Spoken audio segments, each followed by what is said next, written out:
I'm Margaret, 59 years old. A few years ago, just before my husband's 60th birthday, he passed away, leaving me feeling somewhat aimless. However, an unexpected event changed that. Recently, a baby was born to my younger son, Mitchell. The baby was full of life, but his wife, Karen, was not in good condition, so the newborn was discharged from the hospital first. Mitchell, a first-time parent, was overwhelmed, so I was called in to help. Working together with Karen's parents, who came to help when they could, I supported Mitchell, visited Karen in the hospital, and took care of the baby. It was a busy but joyful time, and it really lifted my spirits. When Karen was finally discharged, she implored my help. I ended up staying with Mitchell and his family for a while. Karen, who had always been so kind, constantly thanked me for helping with the baby. I didn't mind taking care of her while she was still recovering. And we spent some busy but pleasant days together. Then, an unexpected news arrived. It was about my elder son, Ken's marriage. At 36, my single eldest son had always been a source of worry due to his somewhat flighty nature. So, I was happy about his marriage. But the woman Ken brought home, Heather, was a decade younger than him. She seemed like a well-bred young lady at first impression. However, when she came to introduce herself along with her parents, I was caught off guard, not expecting them. I was flustered about what to serve at my house, which I had just returned to after a long time. Then, with a snort, Heather's mother, Teresa, commented disdainfully. "The house seems quite neglected. I'm worried about sending my precious daughter here." There were deep wrinkles between her eyebrows. "I apologize for the state of the house. I've been helping with my grandson at Mitchell's house and just returned here," I said, though not intending it as an excuse. However, Teresa's expression soured even more. "So, you prioritized your younger son's marriage over your elder? And you're taking care of his child while neglecting the elder? Excuse me?" I was bewildered, not understanding the implication of her words. I had never even considered that there would be a particular order to my son's marriages. Really? I'm concerned about the future. "Heather, are you really sure about this marriage?" "Well, I'm already pregnant." I was dumbfounded. Not only was the marriage with a significantly younger partner sudden, but there was also a child involved. I thought Heather was from a good family, but it seemed that wasn't entirely the case.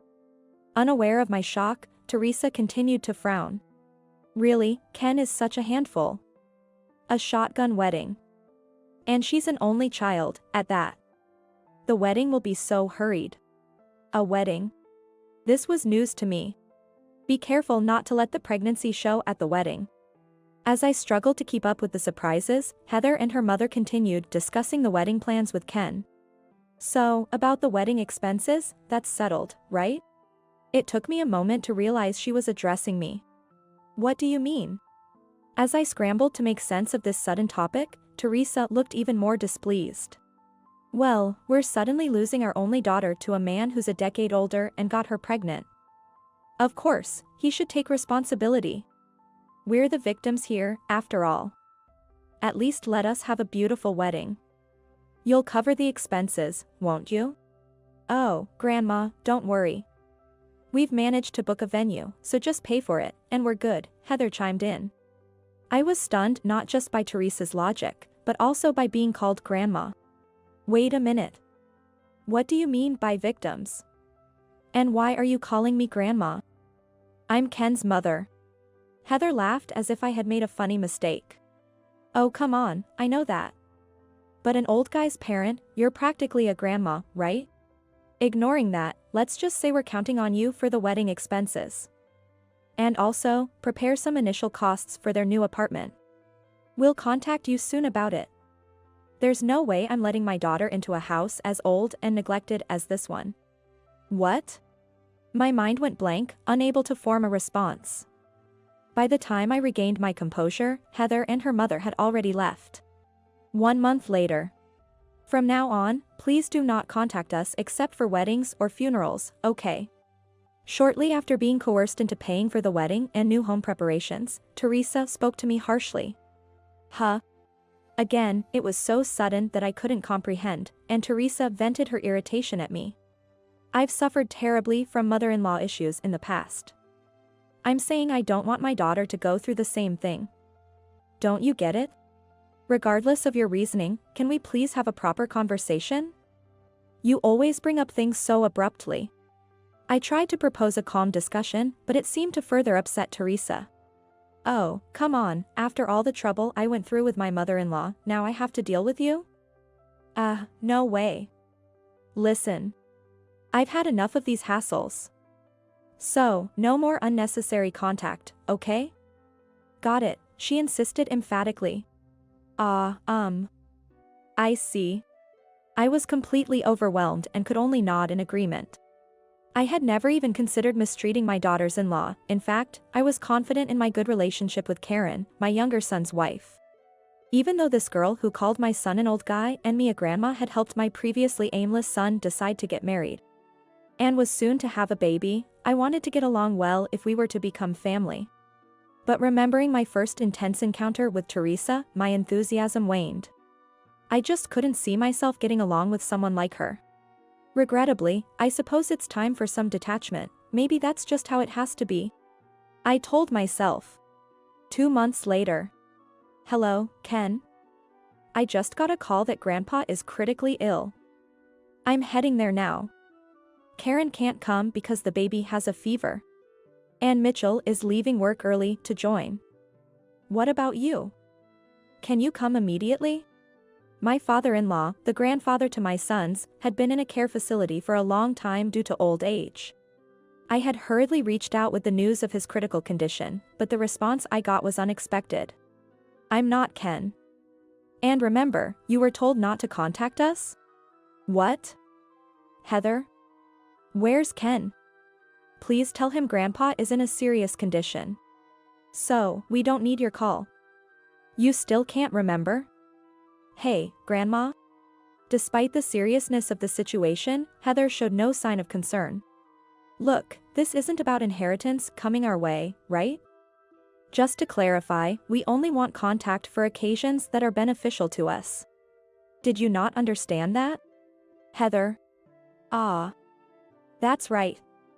We're expecting a baby soon, so just wire the congratulatory money, okay? And send the other gifts by mail. Bye. With that, the call ended. I was speechless at the audacity. Eventually, my father-in-law passed away, and my younger son Mitchell and I handled the funeral and all related arrangements. Once the hectic days settled down, I reconsidered everything. I had swallowed all my words against their rude remarks and one-sided demands, but enough was enough. I decided to let go. I resolved to clear my heart of all the unwanted feelings. Sometime later, I received an irritated call. Hey, Grandma, where's the congratulatory money? You're ignoring your grandchild's birth? Come on, say something. Are you too old to hear? Hello, a baby was born. Understand? Send the money quickly. Heather's voice was loud and demanding. Instead of responding, I let out a heavy sigh. What? Hey, are you listening? My hearing isn't what it used to be, being a grandma and all. I can't hear the voice of a rude woman. What? Grandma? What are you? Heather was saying something, but I hung up without paying attention. The phone rang again soon after, but I didn't respond. There were noisy calls for a while, but they ceased by the next day. I wonder if they'll give up now. Let's go for a walk, shall we? I took my adorable grandchild for our usual stroll. Oh, look, Luna. What have you brought? I don't want the usual birds. Where did this come from? During the walk, Luna, who often visited my younger son's yard, dropped a wallet at my feet. I need to turn this in at the police box. I changed our destination to the police box, pushing the stroller. So, I ended up finding this. Back home, I told Mitchell and Karen about the incident during our walk. After I turned in the wallet, the owner came to claim it right away. He offered a reward, but since Luna brought it, I declined.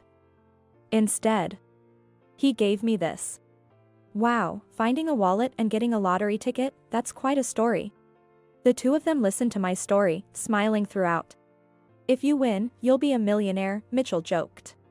That would be quite a story, wouldn't it? But it's nice to dream, I replied. Several weeks later, Heather and her mother arrived, clutching their phone. The screen displayed news from the previous day. Why didn't you contact us? You weren't planning to keep this a secret, were you? I sighed in exasperation as they ranted through the intercom. I'm not hiding anything. I'm just following your request not to contact you. What? We said to contact us if it's beneficial for us. Seriously, Grandma? Open up, will you? You're being so unreasonable. Let us in, please. They were yelling loudly. Please leave, you're disturbing the neighbors. If you keep making noise, I'll call the police. What did you say? In anger, Teresa swung her bag, cracking the intercom camera. Time to call the police, then. Karen, who was watching nearby, called the police while soothing the baby. Hey. What's this about? I'm family, not a stranger. Move aside. Despite the police's arrival and their admonishments, the two refused to comply and even seemed ready to lash out at the officers. No way, we don't want to deal with the police. I had no choice but to go outside to confront them. You should calm down. The moment the intercom was damaged is recorded on video. Teresa's face turned red with anger. So what? The lottery ticket you got as a reward for returning a wallet won a huge prize, right? I read that you shared it with the wallet's owner. But you still have a lot left. We have rights to that, being the wife and daughter-in-law of your eldest son. Yeah, Grandma. You didn't even give us a congratulatory gift for having your grandchild. Pay up, all of it. I was dumbfounded by their words. Aren't you mistaken? My adorable grandchild is already here, and all the celebrations are done. Sorry, I'm a grandma. I can't understand what you're saying. You know, old age and all. You. Well, but winning the lottery is rare, and they say fortune should be shared, so here you go. I handed them an envelope. What's this? It feels thin. Is there a check inside? They snatched it eagerly as I smiled warmly. I found a good way to split it. Based on the number of times you've talked to me with a smile. The only time you did was at the wedding. Just once for the public greeting. So, it was easy to calculate. What? Just this much. This is like a child's New Year's gift. Enough, isn't it? Don't be ridiculous. In her rage, Teresa swung her bag around, accidentally hitting a police officer, and eventually, she and Heather were taken away for obstructing official duties. Served them right. A few days later, the unrepentant Heather and her mother showed up again. Despite hearing they had been severely reprimanded by the police a few days earlier, they hadn't learned their lesson. The house was gone. Hearing their initial outcry, I understood what was going on. Yes, I sold the old house to a development company, so that would be the case. Just before winning the lottery, I had been approached by a developer to sell my house, and I decided to let it go. Mitchell and his family wanted us to live together, so I made up my mind. An unoccupied house deteriorates. Just like Teresa said when we first met. Thank you for the advice. It helped me lighten my load.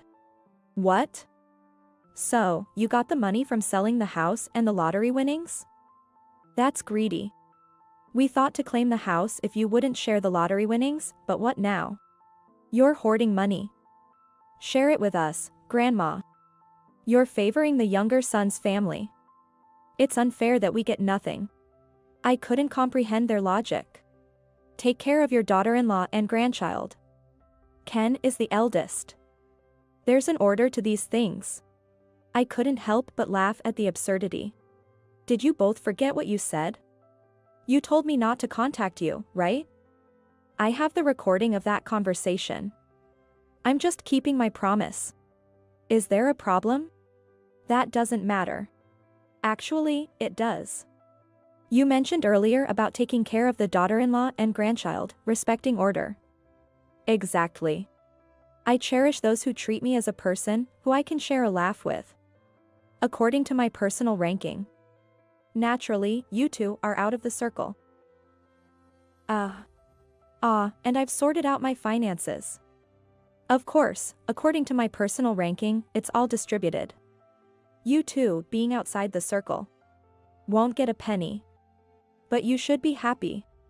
I haven't asked for a refund on the extravagant wedding expenses and additional moving costs for the new house. Shut up, you miser. Please, have mercy, Grandma.